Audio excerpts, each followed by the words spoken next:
Shalom, selamat pagi anak-anak yang dikasihi Tuhan. Sukacita pada pagi hari ini, di mana sebelum kita memulai pembelajaran kita mendapatkan kesempatan rahmat Tuhan untuk kita boleh mendengar firman Tuhan dan menaikkan pujian syukur kepada Tuhan. Untuk itu, siapkan hati kita akan memuji nama Tuhan dan juga akan merenungkan firman Tuhan.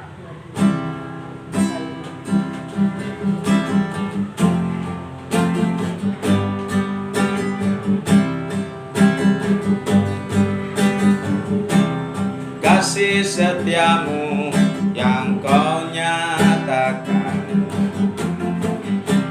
lebih tinggi dari langit biru. Kebaikanmu yang telah kau nyatakan lebih dalam dari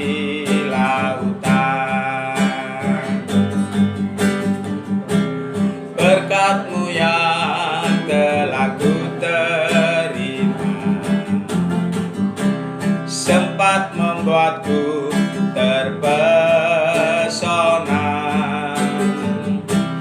Apa yang tak pernah ku pikirkan, itu yang kau sediakan bagiku.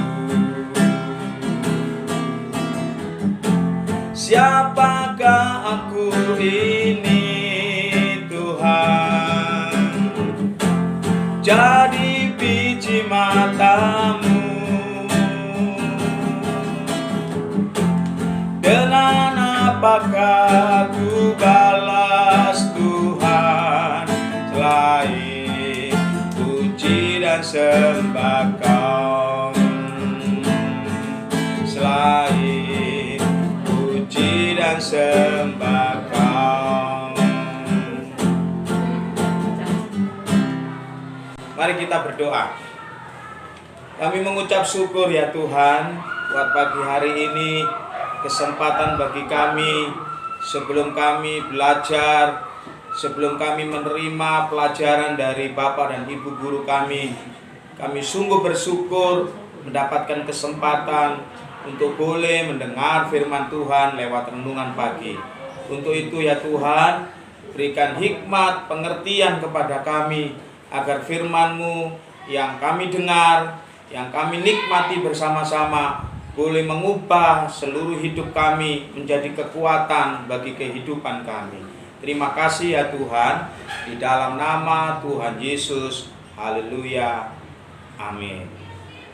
Puji Tuhan, anak-anak yang dikasihi Tuhan, hari ini Pak Hari sengaja membawa temannya Pak Hari, teman kalian semuanya yaitu Timothy. Tetapi hari ini tidak mengurangi kebahagiaan kita. Kenapa? Karena kita boleh mendengar firman Tuhan. Ya, itu yang paling penting. Tidak hanya berjumpa dengan Timothy, tetapi kita boleh mendengar firman Tuhan. Itu hal yang sangat penting. Kita boleh mendengar firman Tuhan sekali lagi. Nah, pada pagi hari ini anak-anak yang dikasihi Tuhan, kita akan belajar bersama-sama dengan tema pada pagi hari ini, yaitu jangan menoleh ke belakang. Nah, seperti yang Pak Ari lakukan ini. Jangan menoleh ke belakang. Ya memang ya dalam kehidupan kita sehari-hari jangan sering-sering kita menoleh ke belakang. Ya, apalagi pada waktu kita naik kendaraan.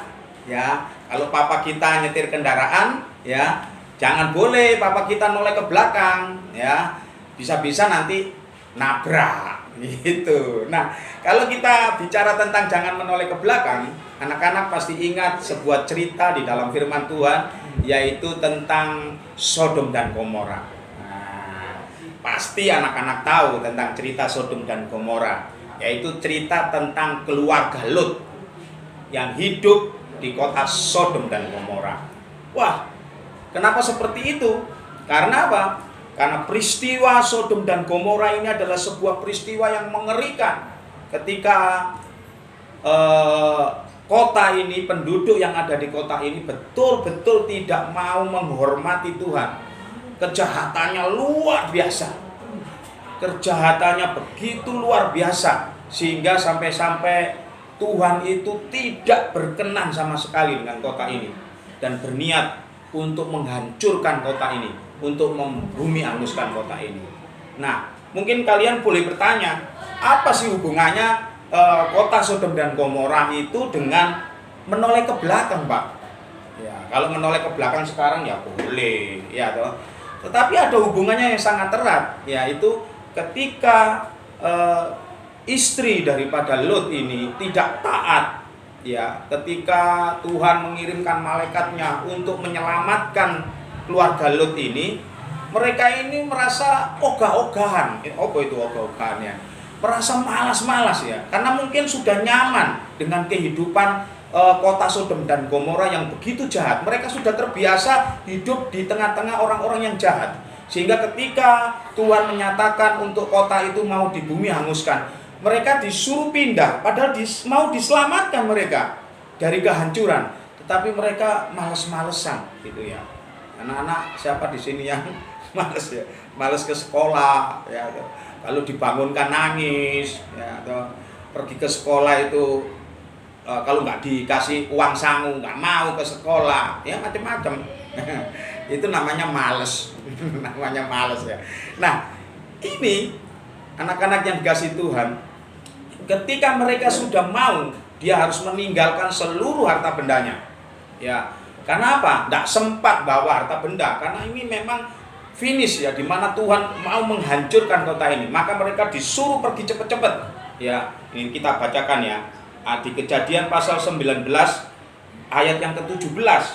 Firman Tuhan itu berkata begini, larilah ya, bukan jalanlah lo ya, bukan jalanlah, larilah. Itu mendesak anak-anak. Kalau disuruh lari itu cepet-cepetan gitu loh, maksudnya cepet toh ya, jangan leha-leha gitu, malas-malas gitu ya. Di ayat ini enggak dibilang jalanlah, ngesotlah. Ngesot itu apa ya? Ngesot. Enggak, ini suruh lari cepet-cepet. Selamatkanlah nyawamu, janganlah menoleh ke belakang.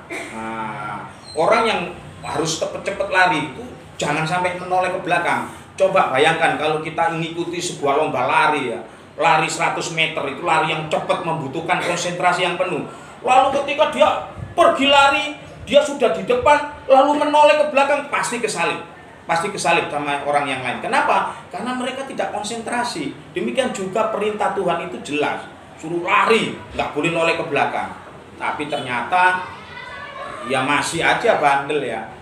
Istrinya Lot itu noleh ke belakang ya, nggak tahu ya kenapa kok sampai dia menoleh ke belakang. Mungkin nggak percaya, betul tak Sodom dan Gomora itu dihancurkan Tuhan, atau masih memikirkan hatalnya di rumahnya di Sodom Gomora itu, lo yorek gelangku keri, yo cincinku keri, atau apa begitu, nggak tahu ya.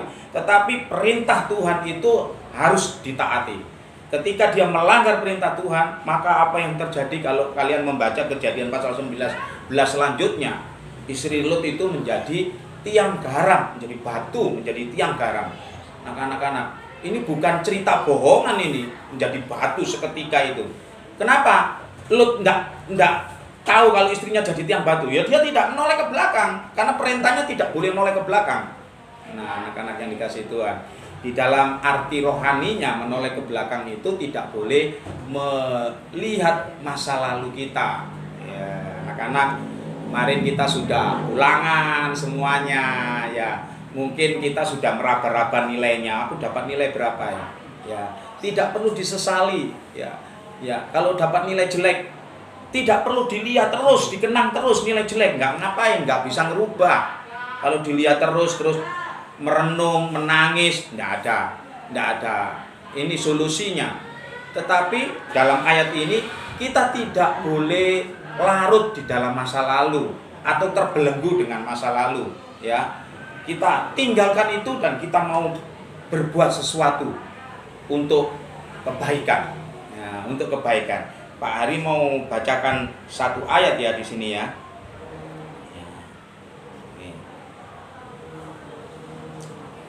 Ayat di dalam Ibrani pasal 12 ayat yang kedua-a berkata demikian, marilah kita melakukannya dengan mata yang tertuju kepada Yesus yang memimpin kita dalam iman dan yang membawa iman kita itu kepada kesempurnaan. Artinya marilah kita melihat ke depan, melihat Tuhan Yesus ya. Kalau kemarin mungkin ulangannya di PTS yang pertama itu dapat nilai jelek, jangan sedih, jangan larut, ya, jangan melamun, ya, dapat nilai jelek, kok bisa dapat nilai jelek, merenung, tidak perlu, ya. Itu menjadi pelajaran bagi kita, kenapa kok sampai nilai saya jelek? Maka kita mau merubah, kita mau memandang ke depan, kita mau fokus ke depan, ya, belajar dengan sungguh-sungguh. Pak Hari jamin, ya, ada perubahan yang baik ketika kita memandang Tuhan Yesus. Nah, itu luar biasanya. Dan sebagai ayat yang terakhir, Pak Hari mau katakan di dalam Roma pasal 8 ayat yang ke-37. Tetapi dalam semuanya itu kita lebih daripada orang-orang yang menang. Wah, hebat nggak? Iya, hebat ya. Kita lebih daripada orang-orang yang menang. Kenapa? Karena kita fokus ke depan, fokus kepada Tuhan Yesus, memandang Tuhan Yesus, berharap kepada Tuhan Yesus, berserah kepada Tuhan Yesus. Ya, kita tidak perlu mengenang masa-masa lalu kita, masa-masa buruk kita, kegagalan-kegagalan kita di masa lalu. Tapi kita mau melihat Tuhan Yesus. Kita menjadi orang-orang yang lebih daripada pemenang. Wah, luar biasa ya, anak-anak yang dikasih Tuhan. Itulah renungan kita pada pagi hari ini. Kita tidak perlu terbelenggu dengan masa lalu, dengan kegagalan-kegagalan, tapi kita mau fokus ke depan, ya. Ini masih ada PAS ya, penilaian akhir semester, ya. Kita mau konsentrasi di situ. Kalau ada yang nilainya jelek-jelek, kita mau rubah menjadi nilai yang baik. Oke, setuju? Baik, mari kita berdoa. Kami mengucap syukur Bapa di surga buat pagi hari ini, di mana kami boleh belajar dengan firman Tuhan. Kami tidak mau terbelenggu dengan kegagalan-kegagalan masa lalu kami, tetapi kami mau berubah Tuhan, memandang Tuhan Yesus, dan Tuhan Yesus menjadikan kami adalah anak-anak yang pemenang. Kami mengucap syukur, biarlah pembelajaran pada pagi hari ini menjadikan kami lebih semangat untuk terus belajar, dan belajar, sehingga kami boleh meraih kesuksesan dan Tuhan dipermuliakan karena Tuhan mengasihi kami. Di dalam nama Tuhan Yesus Kristus kami mengucap syukur. Haleluya. Amin.